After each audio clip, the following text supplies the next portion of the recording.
El lado activo del infinito. Parte 2 de nuestro buen amigo Carlitos Castañeda. Bien, sean bienvenidos. En esta parte tocaremos un viaje de poder en la sección Un temblor en el aire. Empecemos. Cuando conocí a don Juan, yo era un estudiante de antropología bastante dedicado y quería dar principio a mi carrera como antropólogo profesional publicando lo más posible. Estaba decidido a ascender los grados académicos y según mis cálculos había determinado que el primer paso era coleccionar material sobre los usos de las plantas medicinales de los indios del suroeste de los Estados Unidos. Primero le pedí consejos sobre mi proyecto a un profesor de antropología que había trabajado en ese campo. Era un etnólogo de fama que había publicado extensamente durante los años 30 y 40 sobre los indios de California, del sureste y de Sonora, México. Escuchó con paciencia mi exposición. Mi idea era escribir un trabajo, datos etnobotánicos, y publicarlo en una revista que se enfocaba exclusivamente en temas antropológicos del suroeste de los Estados Unidos. Me proponía coleccionar plantas medicinales, llevar los especímenes al Jardín Botánico de UCLA para que fueran identificados, y luego describir por qué y cómo los utilizaban los indios del suroeste. Me veía coleccionando miles de especímenes. Hasta me vi publicando una pequeña enciclopedia sobre el tema. El profesor se sonrió y me miró con una expresión de perdón. «No quiero disminuir tu entusiasmo», me dijo en una voz cansada, «pero no puedo más que hacer un comentario negativo acerca de tu anhelo. El anhelo es bienvenido en el campo de la antropología, pero tiene que estar correctamente canalizado. Estamos todavía en la edad de oro de la antropología. Fue mi suerte estudiar con Alfred Kroeber y Robert Lowy, dos gigantes de las ciencias sociales. No he traicionado su confianza. La antropología es todavía la disciplina madre. Todas las otras disciplinas deben brotar de la antropología.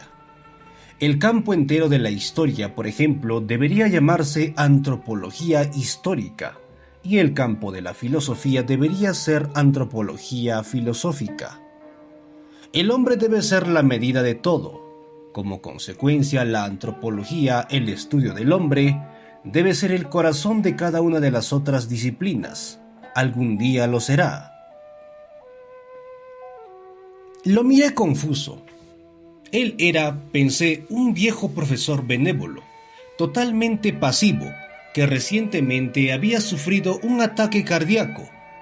Parecía que había yo tocado una fibra de pasión en él.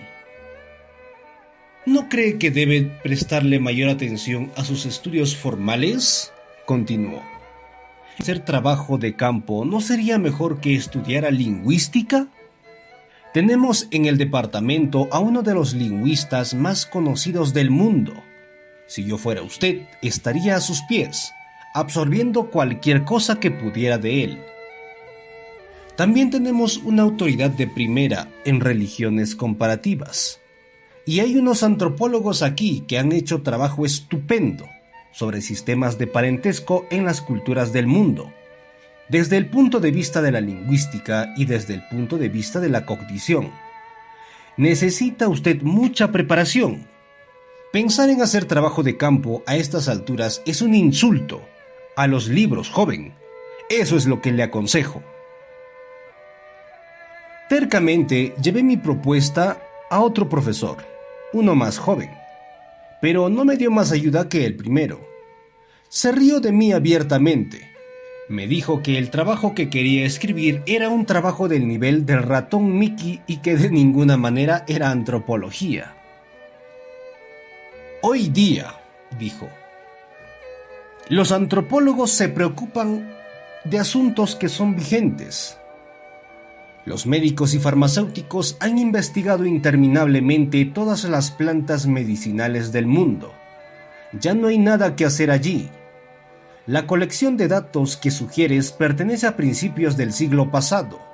Ya van 200 años. ¿Te das cuenta de que existe algo que se llama progreso? Continuó dándome una definición y justificación para el progreso y la perfectibilidad como dos temas de discurso filosófico, que según él eran muy vigentes en la antropología. La antropología es la única disciplina que existe, continuó, que claramente puede dar sustancia al concepto del progreso y de la perfectibilidad. A Dios gracias, existe todavía un rayo de esperanza a pesar del cinismo de nuestro tiempo. Solo la antropología puede demostrar el verdadero desarrollo de la cultura y de la organización social. Solo los antropólogos pueden demostrar a la humanidad sin dejar duda alguna el progreso del conocimiento humano. La cultura sufre cambios, y solo los antropólogos pueden presentar muestras de sociedades que caben dentro de claros cuchitriles en la línea del progreso y la perfectibilidad. Eso es antropología. No una babosada de trabajo de campo, que no viene siendo trabajo de campo, sino sencillamente una masturbación. Eso fue un golpe a la cabeza para mí. Como último recurso, me fui a Arizona para hablar con antropólogos que estaban realmente haciendo el trabajo de campo allí. Para entonces, ya estaba listo a abandonar la idea. Comprendía lo que los dos profesores querían decirme, y no podría haber estado yo más de acuerdo. Mis intentos de hacer trabajo de campo eran de lo más burdos, pero yo quería hacer algo, no simplemente ser rata de biblioteca. En Arizona conocí a un antropólogo muy experimentado en el trabajo de campo, que había escrito muchísimo, tanto sobre los yaquis de Arizona como también los de Sonora, México. Era extremadamente simpático. No se burló de mí ni me dio consejos. Solo hizo el comentario de que las sociedades indígenas del suroeste eran muy aisladas y que aquellos indios desconfiaban de los extranjeros y hasta los aborrecían, sobre todo aquellos de origen hispano. Uno de sus colegas de menos edad fue más abierto. Dijo que me valdría más leer los libros de los herbalistas. Era una autoridad en ese tema y, según él, lo que había que explorar sobre las plantas medicinales del suroeste ya se había clasificado y presentado en varias publicaciones. Hasta llegó a decir que las fuentes de los curanderos indígenas del momento eran precisamente esas publicaciones, porque había desaparecido el conocimiento tradicional. Terminó por decir que si por casualidad existían aún prácticas tradicionales de curación, los indios no se las iban a divulgar a un extranjero. Yo. Dedícate a algo que valga la pena, me aconsejó. Investiga la antropología urbana. Hay mucho dinero en los estudios sobre el alcoholismo entre los indios en las grandes ciudades, por ejemplo. Vaya. Eso es algo a lo que se puede dedicar cualquier antropólogo con facilidad. Ve y emborráchate con algunos indios en un bar. Entonces haces estadísticas de lo que te digan. Convierte todo en números. Eso, la antropología urbana. Esa sí es una disciplina que vale la pena. No me quedaba otra opción que aceptar los consejos de estos experimentados y conocidos científicos sociales. Decidí volar de nuevo a Los Ángeles, pero otro antropólogo amigo mío me comentó que iba a viajar en coche por Arizona y Nuevo México, visitando todos los lugares donde había trabajado anteriormente y así renovando sus relaciones con las personas que le habían servido de informantes antropológicos. Eres más que bienvenido si quieres acompañarme, dijo. No voy a trabajar, voy a visitarlos. Tomar unas copas con ellos, hablar barbaridades, tú sabes. Les compré regalos, mantas, bebidas, chaquetas, munición para sus rifles de calibre 22. Mi coche está repleto de maravillas. Por lo general, manejo solo cuando voy a verlos, pero siempre corro el riesgo de dormirme. Tú puedes hacerme compañía, mantenerme despierto y manejar un poco si me emborracho. Me sentía tan desdichado que le dije que no. Lo siento, Bill, dije. Este viaje no tiene sentido para mí. No veo la razón para seguir con la idea de hacer trabajo de campo. No te rindas tan fácilmente, me dijo Bill en tono paternal. Entrégate a la lucha, y si te vence, entonces déjalo. Pero no así tan apaciguadamente. Ven conmigo a ver si te gusta el suroeste. Rodeó mis hombros con su brazo. No pude menos que notar cuán inmenso y pesado era su brazo. Era alto y fornido, pero en los últimos años su cuerpo se había vuelto rígido. Había perdido su aire de niño grande.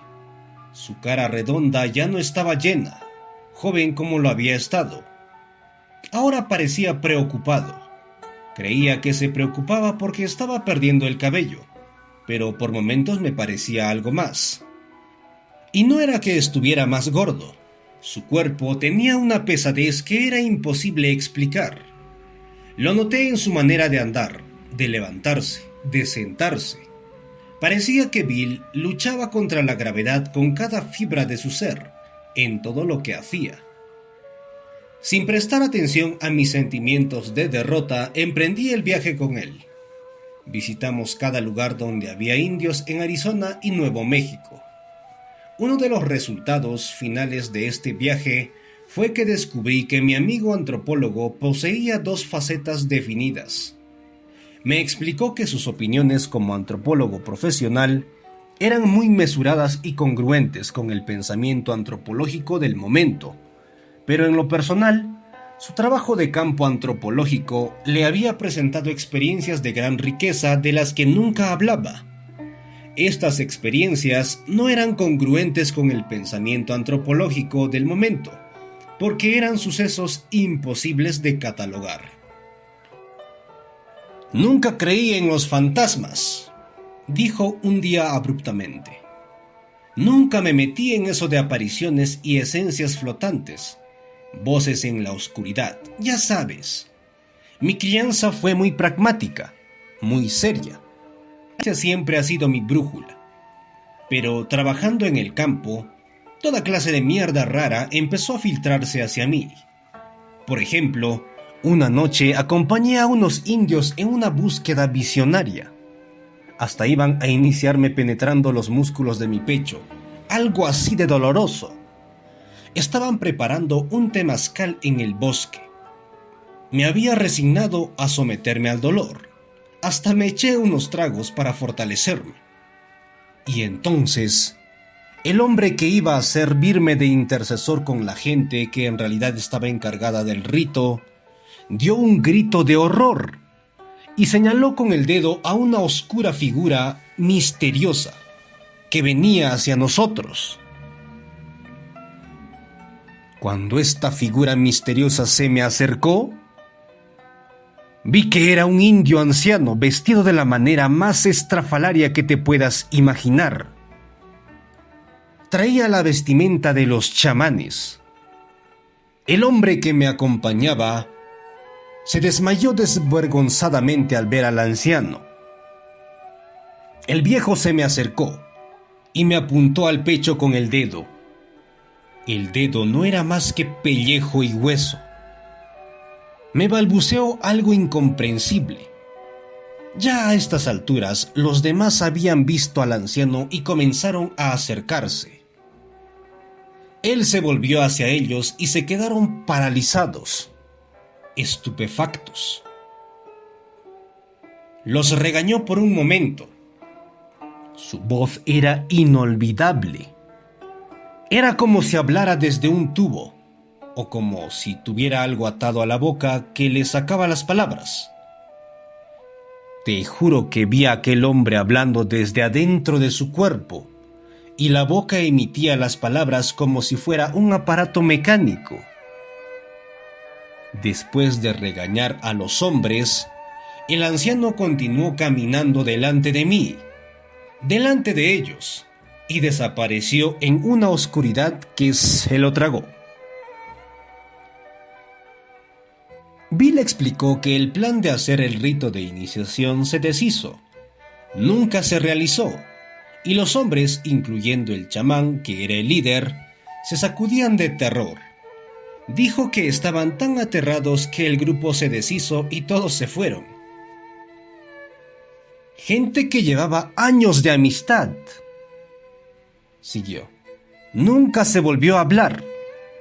Juraban que lo habían visto. Era la aparición de un brujo increíblemente anciano y que les traería mala suerte si lo comentaban entre sí. De hecho, dijeron que el mero acto de mirarse uno al otro les traería mala suerte. La mayoría se fue del lugar.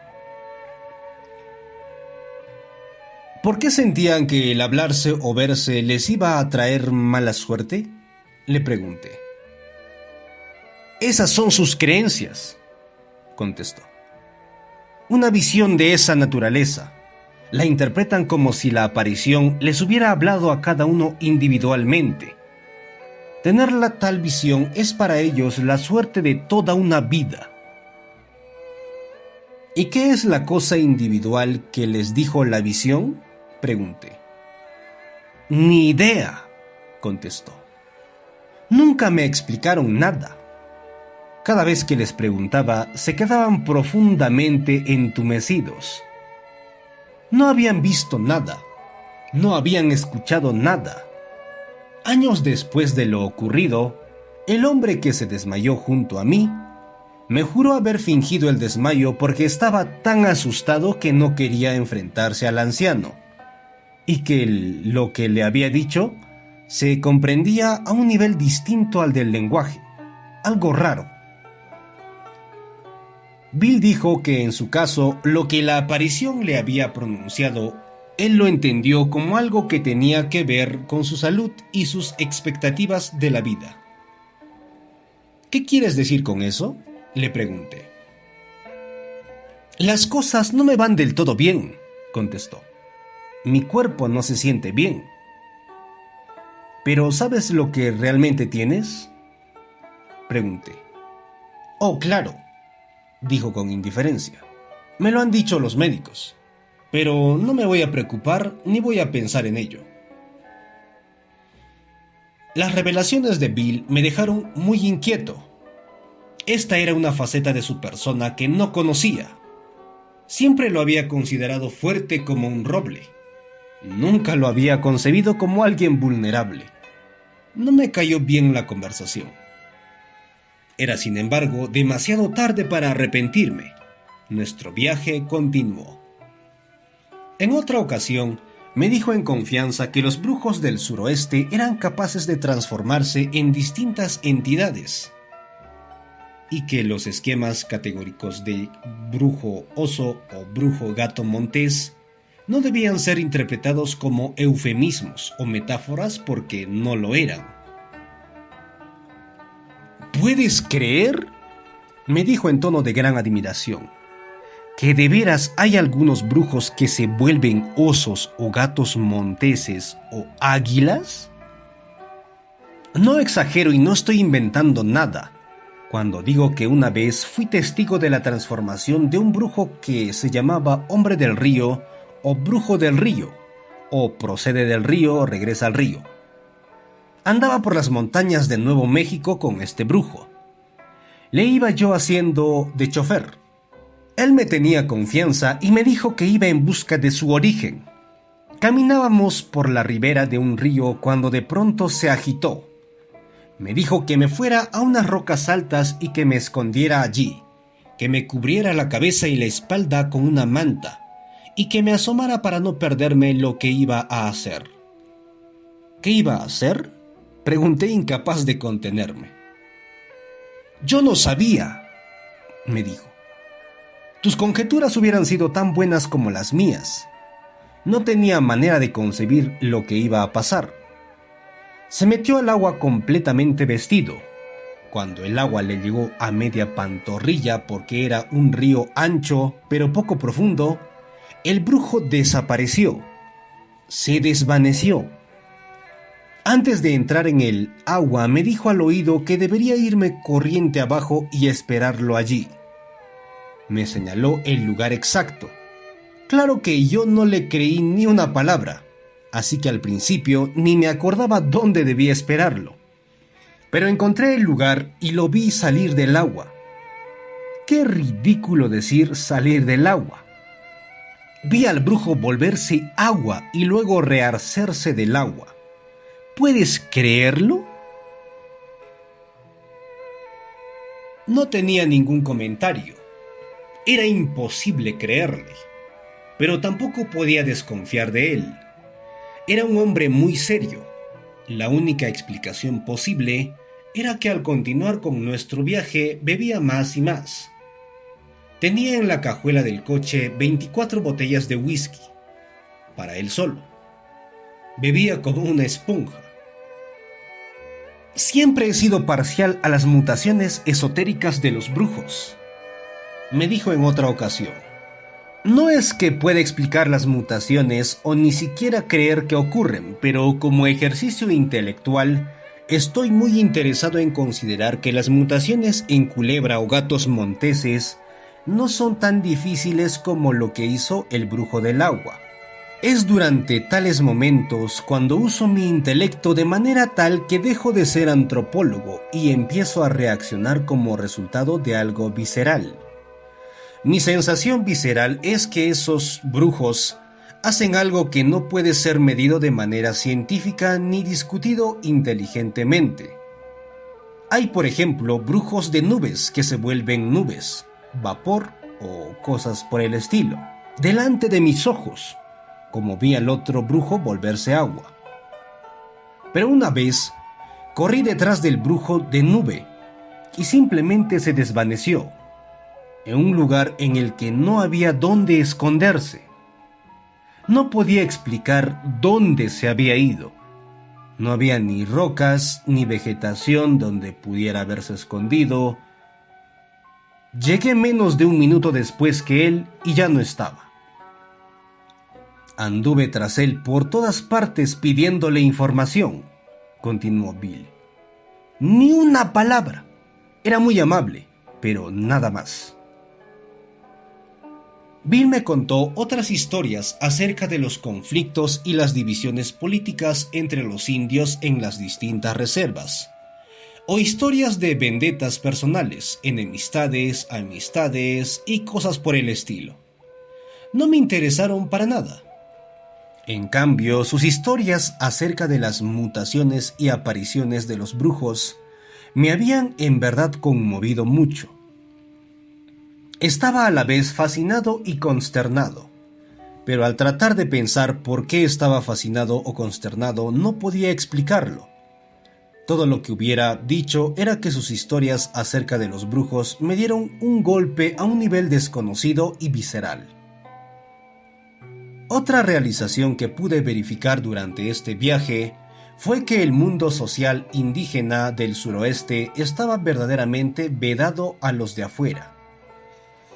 Pude aceptar finalmente que necesitaba mucha preparación en la ciencia de la antropología y que eso era más factible que hacer trabajo de campo en un área del que no tenía ni conocimiento ni entrada.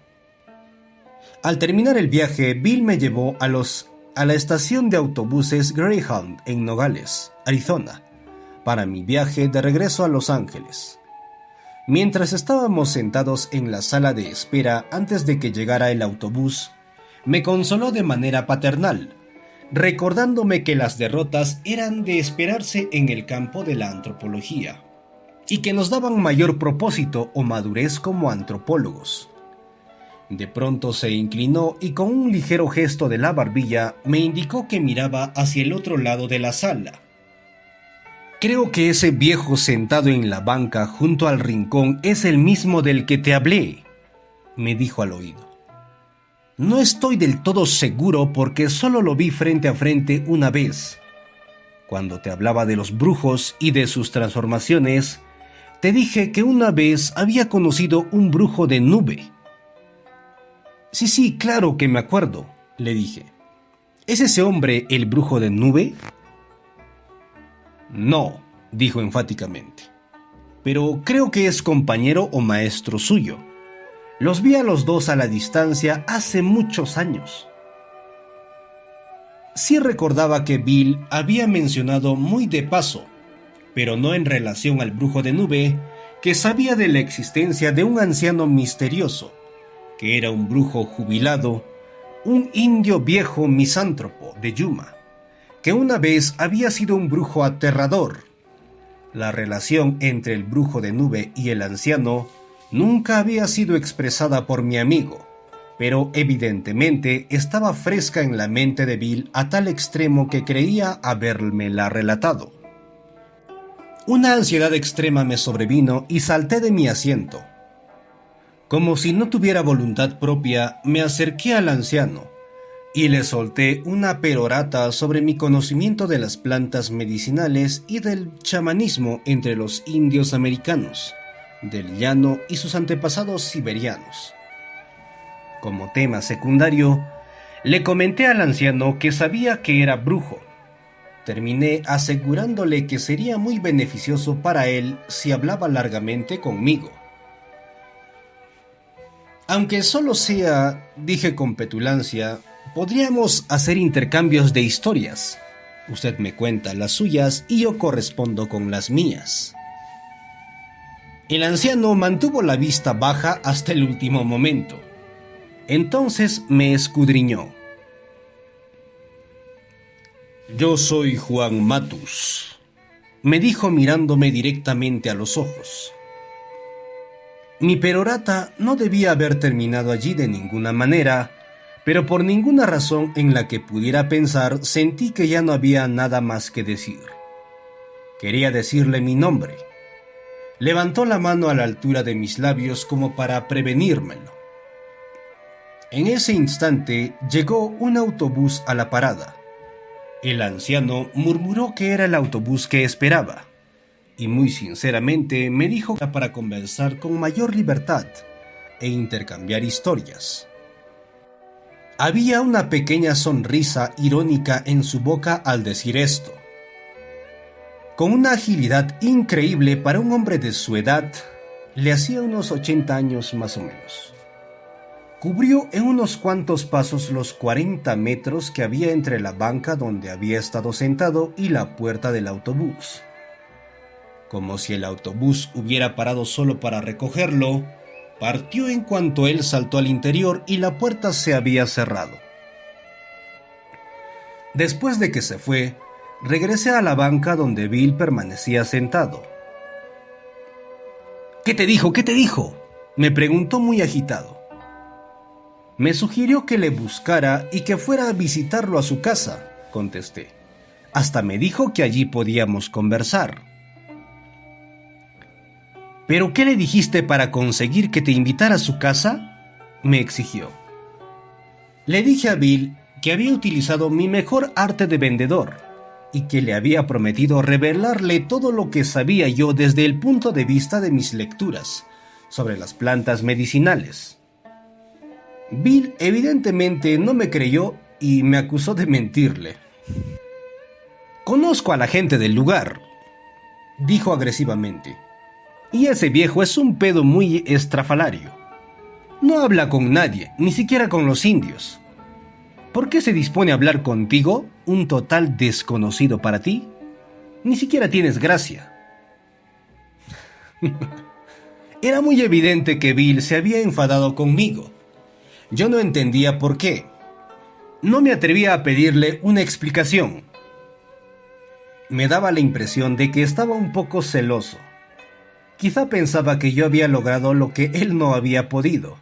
Sin embargo, mi éxito había pasado tan inadvertido para mí que no tenía ningún significado. Aparte de lo que me había dicho Bill, yo no tenía ningún concepto de lo difícil que era acercarse al anciano y no me importaba un pío. En aquel momento, no le vi nada extraordinario a nuestro intercambio de palabras. Me asombraba que Bill se hubiera enfadado tanto. ¿Sabes dónde vive?, le pregunté. No tengo la menor idea, respondió en tono cortante. He oído decir que no vive en ninguna parte. que simplemente aparece aquí y allá inesperadamente. Cagadas de esa índole. Lo más probable es que viva en una choza por Nogales, México. ¿Por qué es el viejo tan importante?, le pregunté. Mi pregunta me dio el valor para añadir: ¿parece estar enfadado porque me habló? ¿Por qué? Sin más ni más, me admitió que estaba disgustado por lo inútil que era tratar de hablar con ese viejo. Ese viejo es un malcriado sin par, añadió. Lo mejor que puedes esperar es que se te quede mirando sin decirte una palabra cuando le hablas. Otras veces ni te mira. Es como si no existieras.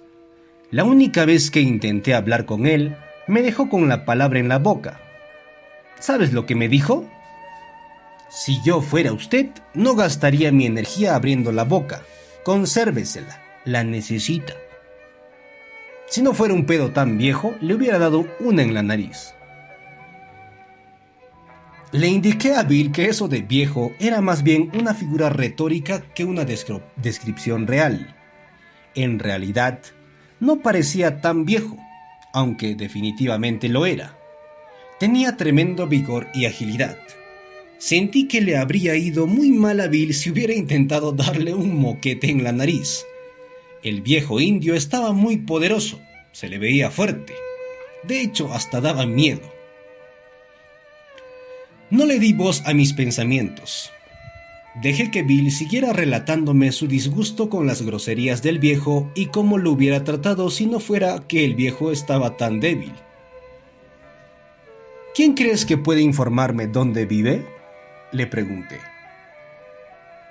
A lo mejor alguien de Yuma, respondió ya más tranquilo. Quizá la gente que te presenté al principio del viaje. No pierdes nada en preguntarles. Diles que te mandé yo. Enseguida cambié mis planes y en vez de regresar a Los Ángeles, me fui directamente a Yuma, Arizona. Busqué a las personas que me había presentado Bill. No sabían dónde vivía el anciano, pero los comentarios que hicieron sobre él me despertaron aún más mi curiosidad. Dijeron que no era de Yuma, sino de Sonora, y que en su juventud había sido un brujo temible que hacía magia y hechizaba a la gente, pero que la edad lo había templado y que se había vuelto un ermitaño asceta. Comentaron que aunque era yaqui, en un momento andaba con un grupo de mexicanos, que según se decía, sabían mucho acerca de la práctica del hechizo. Estaban todos de acuerdo de que no habían visto a ese hombre durante muchos años. Uno de ellos añadió que aunque el viejo era contemporáneo de su abuelo, mientras que su abuelo estaba senil y guardaba cama, el brujo parecía tener más vigor que nunca. El mismo hombre me refirió con un agente de Hermosillo, la capital de Sonora, que podía conocer al viejo y contarme más acerca de él. La idea de ir a México no me agradaba mucho. Sonora estaba demasiado lejos de la región que me interesaba. Además, razoné que sería mejor dedicarme a la antropología urbana y regresé a Los Ángeles. Pero antes de partir, escudriñé todos los contornos de Yuma, buscando información sobre el viejo, y nadie sabía de él. Ya en camino en el autobús sentí algo extraño. Por un lado, me sentí curado del todo de mi obsesión con la idea del trabajo de campo o mi interés en el viejo. Por otro lado, sentía una rara nostalgia. Era con toda sinceridad algo que nunca había experimentado. Su novedad me conmovió profundamente.